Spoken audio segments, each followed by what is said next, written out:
Hey everyone, welcome back. This is Jasmine Lee. I'm so thankful that you came back here to watch my channel and to interact with me. And so today I wanted to talk about 5 things I would do over again if I had to attend cosmetology school.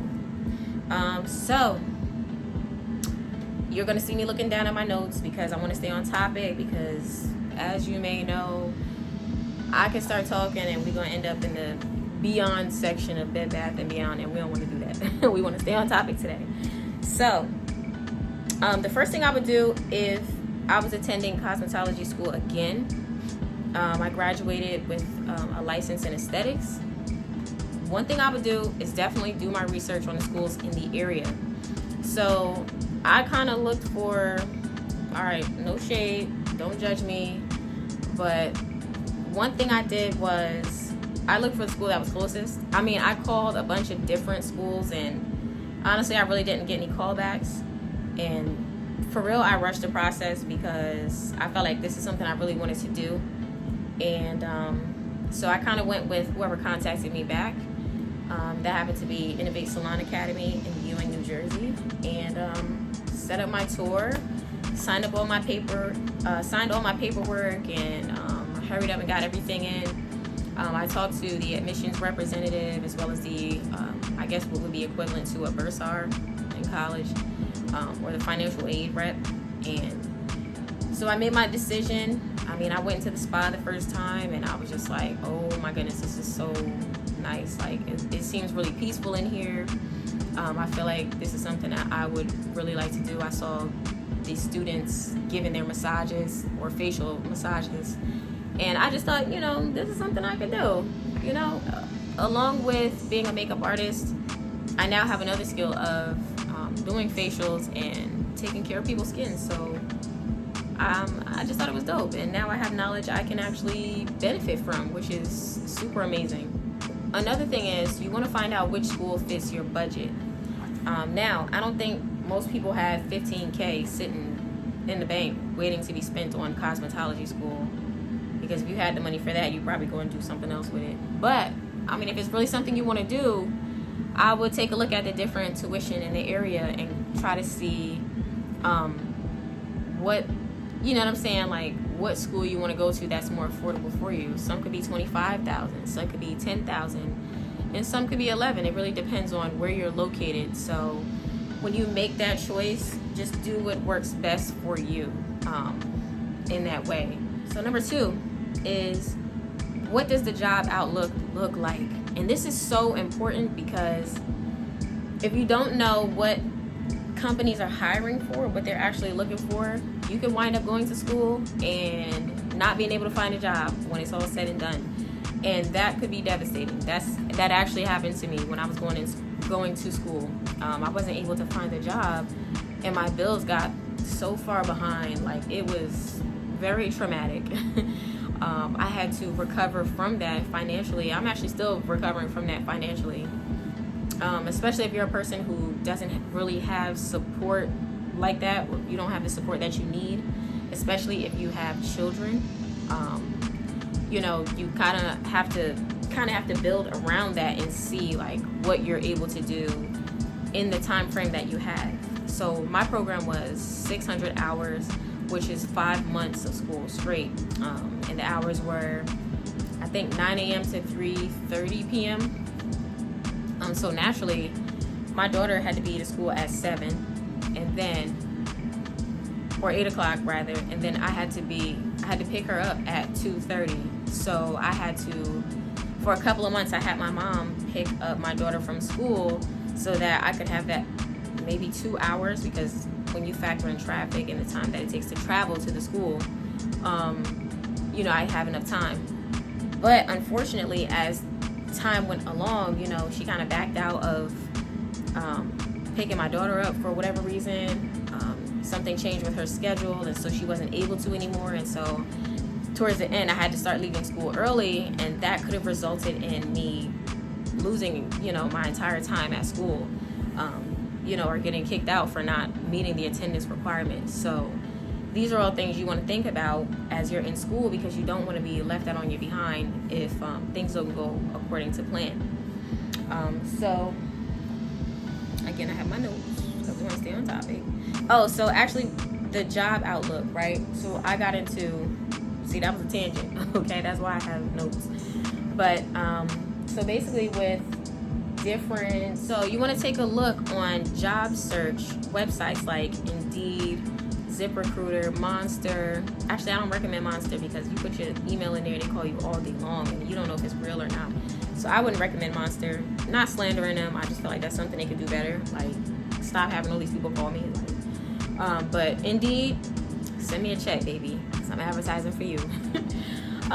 With Indeed, you can go on there and find out who's hiring, how much they're hiring for, and what location that these jobs are in. So that way you'll know, like, and then on top of it, you still will have to go and visit these places and see. And again, I recommend doing all this before you enroll in school so that you're not wasting time and that you've not already signed a contract before, you know, you sign up for school and then now you realize, oh shoot, now I can't find a job, you know, and then you have to go back to whatever it was you were doing previously. And I guess that's for my ladies who are a little bit more mature. If you're just graduating high school, I feel like definitely do your research, but the job outlook and things like that might not really matter to you if you're 18, 19, 20 and you have, you know, you're living at home with a parent or a grandparent or somebody. So basically, in essence, you have more time than someone who is, you know, a bit more mature, just looking to establish themselves. So again, this is all something to keep in mind as you're looking for schools that work for you. So you have to see what the average pay rates are. And again, if you're more mature, you have to see if those pay rates work with your bills. You know, how much you'd have to work and how much they're paying you in order to make your bills. So that's also important. Yes, do the pay rates work for you? Now, in my area, estheticians start at $15 per hour, which is minimum wage in Jersey, which is, we're not going to get into that because I feel some type of way. But, yeah, so you might find some positions in Jersey that are $19, $18, $17. Depends on what you want to do. It could be $25 an hour. You know, so it really depends on where you work, what the area is like, and you know, what the pay rates are in that area. And then also, if you want to work at a place like European Wax Center or Waxing the City, they might have different pay structures.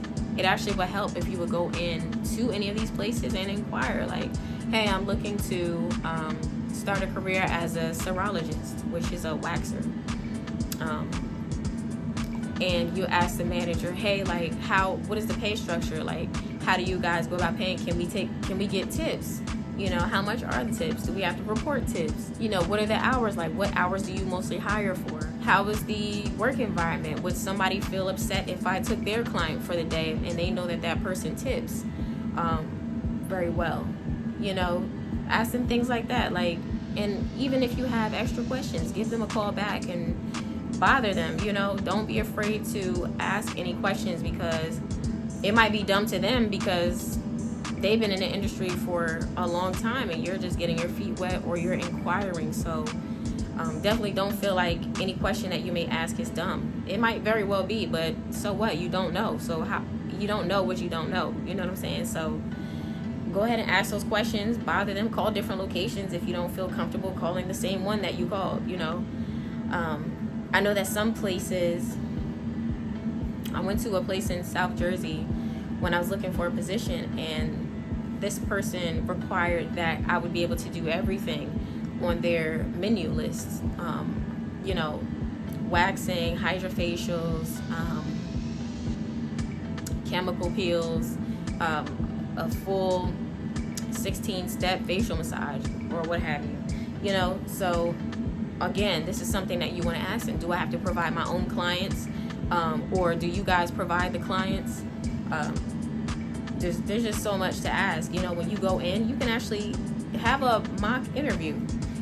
You know, just because they know that you may or may not have your license, and that's fine. But set up a mock interview. Like, go in and ask those people, what exactly do you require of me? And then when you graduate and you're looking to go to work at a certain place, you may call that place back and they say, hey, I remember her, she inquired, or I remember him, he inquired before going into aesthetics, and they actually made it. And because you built that rapport with them, they may want to hire you. So it, definitely try to establish relationships with people. Don't be shy, don't be closed off, because at the end of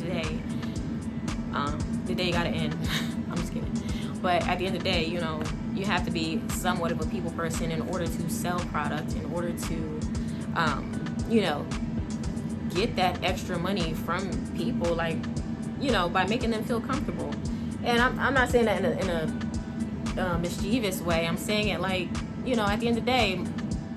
But being an esthetician is also about sales. A lot of our income comes from making that sales call and reaching out to people, especially if you have your own business. You have to be able to sell, period. Like, that's where the bulk of our money comes from. So yeah, these are some things to ask yourself. One question that I like to ask employers when I'm on an interview is, what are your requirements for me? Like, what are your expectations for me? And a lot of employers like that question because first of all, it challenges them. And I don't think a lot of people ask that question, but I think it needs to be a staple in your own interview questions. You should write that down, actually. What are your expectations of me as your employee or as your potential employee? They'll tell you, we expect that you arrive on time, that you have a coachable attitude, that somebody giving you constructive feedback is not going to feel like an attack on you, that you're going to be able to be mature and handle clients who are not so nice, because at the end of the day, this is customer service too, so you're going to have people who are not having a good day. Some people really don't have good lives, unfortunately, and they do take those things out on others, which is sad. But hopefully my viewers are not those kind of people, because we do introspection around here. Okay, we're not taking our problems out on other people, because we have to learn and grow. Okay, that means not leaving nasty comments, because what you're doing in essence is putting your trauma on display for others to see, and that's not cool. Heal, baby, heal. So yeah, that's a really good question. Employers always love. I pretty much always get the job when I ask that question, and I really mean it. It's not like I'm trying to finesse people or whatever. Like, I really want to know, like, what are your expectations? Because just like when I'm looking for a job, right, I have to be the right fit for that company. That company always should be the right fit for me too. So I'm not just going in trying to make money. Like, I want to make sure that I'm not going to be attacked here, and that this environment is not catty, and that the people are not going to throw you under the bus. Like, that has happened to me several times still, but God is good. So another question to ask is, do you have to provide your own clientele? I think I said that already. Or what about, do you have to already possess your license, or do they accept a temporary license? And I think in New Jersey, when you have a temporary license, you can take clients at the school, but not, you might be able to do it at a salon too. The way it was explained to me was very shady. I ain't gonna hold you. But does the salon, spa, or barber shop, or wherever it is that you want to work, do you have to have your full license, or can you work there with a temporary license until you can get your full license, right? So another tangent. In New Jersey, they have this thing where you can take your theory exam, and once you pass that on the computer, you have to work 30 days in a spa or salon to get your license, right? So they're doing that in place of us taking the practical exam, which means you don't have to do the setup, and you don't have to do an actual facial on your own client or what have you. So you have to work in a spa or salon for 30 days. So I wonder if it's like that in other states. Let me know. Like, how does your state handle getting your license? Do you have to take the practical? I think they implemented that over here because of COVID and everything, but listen, I was so scared to take that practical. I'm so glad that that's the way that we're doing it over here. I definitely appreciate it. Make sure you have something to fall back on. So one thing I did, a lot of people said that this was a smart thing to do, and some people, would not have taken such a risk, but sometimes I could be impulsive. But what I did was I paid my rent. I took my income taxes in the beginning of the year, last year, and I paid my rent 5 months ahead so that I could attend school comfortably and not have any issues. But lo and behold, the complete opposite happened, and I was like doubting if I should have even gone to school to begin with. So my rent was paid for 5 months, and that was cool. So I was like, all right, all I have to worry about is car insurance and my car payment, and what else? Utilities, which I figured, let me just go ahead and do Uber while I'm in school. There was nothing wrong with that. The problem came, it was like May. Yeah, it was May. So it was my daughter's birthday fell on a Saturday last year. And the Friday the day before that was a Friday, obviously. And I was getting ready to leave for the day. I was getting ready to leave school for the day.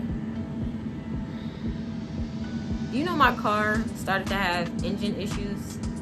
I said, would you look at the devil, yo? Look at the devil. So I had got my car from a dealership not far from the school, and that was in 2022, right? So I had my car for 2 years. So at this point, I had the car for 1 year.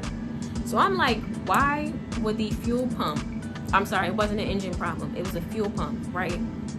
Excuse me. I was like, why would the fuel pump fail now out of all times? Like, why?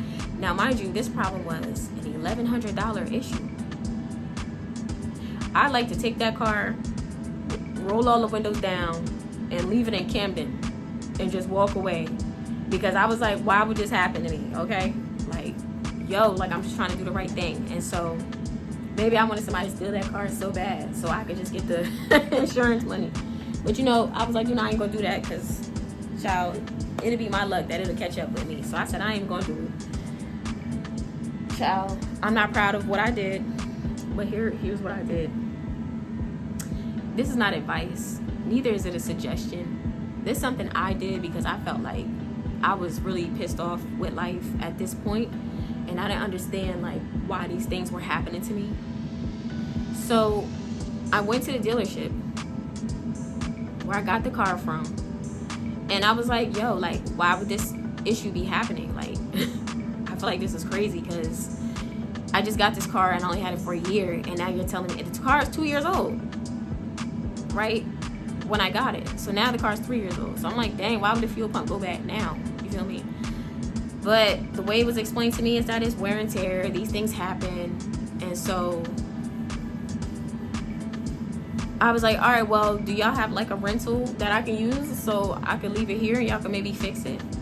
So I left the car there, and I had the rental for what was supposed to be 30 days. I signed for it. I had finished school so school ended in July 2023. I had that car from May 20, I don't know if I got it the same day or a Friday or something, or the next week or whatever. I had that vehicle from the end of May all the way until the end of July. And I definitely took advantage of their kindness in a way, because I was pissed off, and that's a lesson there. Like, I was pissed off because I felt like, why is this happening to me? And it's not fair. And so I feel like, I'm gonna get through school. Like, I'm from around the way, okay? I be trying to live my life right, but I do regret doing that, because I don't want for anybody else to have that problem. And the dealership just wouldn't do it for anybody else because of that dumb thing that I did. At that point, I was determined to get through with school, because I felt like this car shouldn't have this problem. Like, y'all need to test things properly. I don't know how cars work, so that's another thing. But, you know, if they ever get a chance to see this video, I'm so sorry. I'm so sorry. Please no, I'm sorry. Y'all, I repented to the Lord about it, because I was like, dang, like, that was crazy. That was a little bit savage. I ain't gonna hold you. So, I don't know why I was saying all that. Hold on, let me see. Oh, so have something to fall back on if things go wrong. So basically, after that situation, things definitely got rough for me. I couldn't even do Uber anymore because my car was sitting on the lot. And then I basically was looking for a job, and I couldn't find a job at all. Like, I don't know if that was God or not, but that was crazy. Like, could not find a job. So therefore, when I had to pay my rent the next time in August came and went. Ain't no rent money. September came and went. No rent money. October came and went. No rent money. So that's, I think at the end of October is when they started like litigation against me, because I was about to lose my whole place, you know. And I kind of touched on this in one of my other videos, but I didn't go in detail. And I don't, you know, I feel like, I mean, once, whatever I remember that comes to my mind, I'll share it, because I feel like somebody else can probably be going through this. And, you know, I don't believe that, I really don't believe that we go through things just by ourselves. I feel like God will help us to get through those things so that we can share those things with other people so that they can get through them. And maybe you can tell me, you couldn't say that to me at the time because I was tight. I was mad. But so, yeah, like they started litigation against me, and I almost got evicted for that. And could you imagine like investing your time, your money, and everything into going to school, and then you about to lose everything? And I got a kid, baby, and the lights went off for like 30 days, and I had to like, oh my God, that was crazy. Like, that was so crazy, baby. Like I said, I you can't pay me to do 2023 again. But again, all of these questions that I'm giving you, they matter, because if this stuff was to happen, like, what would you do? You know what I'm saying? Like, I really had to dig deep and figure my way out of this. Like, I definitely wasn't giving up, because the kind of person that I am, like, I'm gonna make a way. You understand? Like, I'm not gonna lose everything. I'm not doing that. I don't care. Like, I'll ask people for money. But that's what I had to do, even though I didn't want to, because of my like hyper independence. Like, I did not want to ask for help. But I had a couple of friends who really did come through for me while I was going through all of this stuff. And honestly, like I said before, my relationship with God really helped me through that. Like, because if I did not have that support from the Lord, I wouldn't have made it. I ain't lying. That's crazy. And I'm a person who has a lot of morals. Like, I stick to the word of God the best way I can. I'm not saying I'm perfect or that I judge other people. I feel like that's crazy. But yeah, like, if I didn't trust God through that, I think I would have definitely collapsed under pressure. So one scripture that really got me through was, be angry but sin not. Like, just because you're angry, it doesn't mean that you have to take it out on everybody. It's like, I kind of looked at the situation like, all right, look, this is happening. It's nobody else's fault. It's not even my fault that these things are happening. But because I understand that no one's at fault for this, I can't walk around here being upset at everybody and lashing out on people because I don't get my way. So it definitely helped me to, those situations definitely helped me to be more introspective and be more conscious of how I deal with people when I'm going through something. Because first of all, everybody ain't got to know what you're going through while you're going through it. You know, that's your time to process what it is that you're dealing with, you know. So that's one lesson that I got from that. You got to know that in life, things don't always go the way you planned them to, but you have to kind of put things in place where you're not just left out to dry. You know, so I would say definitely have some sort of income or savings for yourself before you go to school. Especially, again, if you're more mature and you have children dependent upon you, and you're living or you're living on your own. You know, you're gonna need something to fall back on. You're gonna be able to you're gonna need money. You know what I'm saying? Nothing moves in this world without money, or a lot of things don't move in the world without money. But that's not to say that God won't make a way, because he will. You know, you have to trust him. And I encourage you to, like, develop that relationship with God, so that when these things do happen, you don't lose your mind. Like, there's so many people walking around on the street, like, with their mind gone because of whatever happened to them, trauma unrelated to school. You know, people have gone to the military and things have happened to them. They've witnessed murders and different crazy stuff like that. I hope I don't get flagged for saying murder, but you know, that's the reality of life. You know, different things happen to people all the time, and because some people are not anchored in Christ, or they have mental illness, or they have just so much trauma and have not been exposed to ways to I guess I could say, like, coping mechanisms, like, they lose their mind. And that could have easily been me, just dealing with family situations, and you know, not feeling like I had the proper support for myself and my daughter, and then going to welfare and they're not helping me, people giving me attitude, and I mean, it was a lot, man. But again, I thank God for God. Like, I thank God for Jesus. Like, because if I didn't lean on my word and really calm down and try to figure out a way, it could have been different, you know. The Bible says that in this life you'll have many trials and tribulations. So take that, true, that's true. My grandma used to say, nobody gets through life unscathed. You know, you're gonna go through something, unfortunately, and we all do, we all have. But it's not about what you go through, it's about how you come out of that, you know. So I really do pray the best for you, and I really hope that you begin to ask yourself these questions, prepare yourself for anything that might happen. It's always good to keep some extra money around, and if you don't have good friends in your life, I say, you know, go ahead and develop some good friends. You know, network with people, and you know that everybody in life is not so bad. You know, people will help you. You know what I mean, don't be afraid to ask for help, because you know, people will help, even if they give you a little attitude or whatever. You know, they'll help you.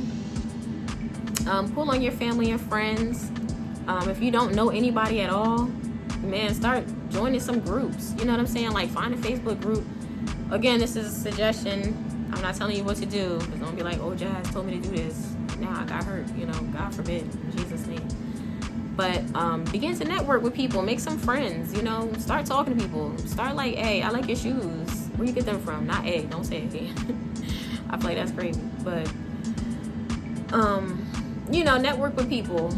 You know, and also be a person who can also provide benefit to others. You know, even if it's just an encouraging word. So here we go. I'm getting off the topic now. But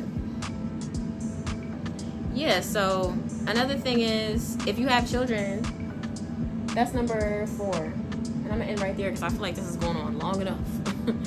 But if you have children, will somebody be willing to babysit for you? You know, that's something you got to think about too.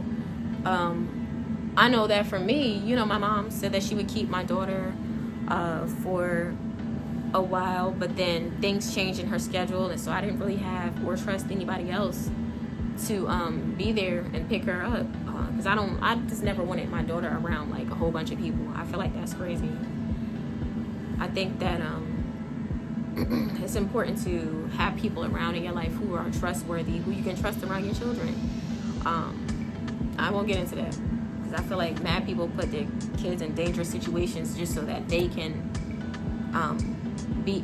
benefit from something, and that's not right. You know, your child comes first. Lastly, I'll say number 5 is, how will you make money when you're in school? I think we talked about that.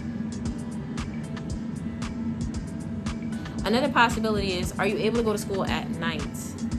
Oh my goodness. So when I was just about to make my decision and sign my papers to go to school, I had already put in my resignation letter to my job, which was a good job.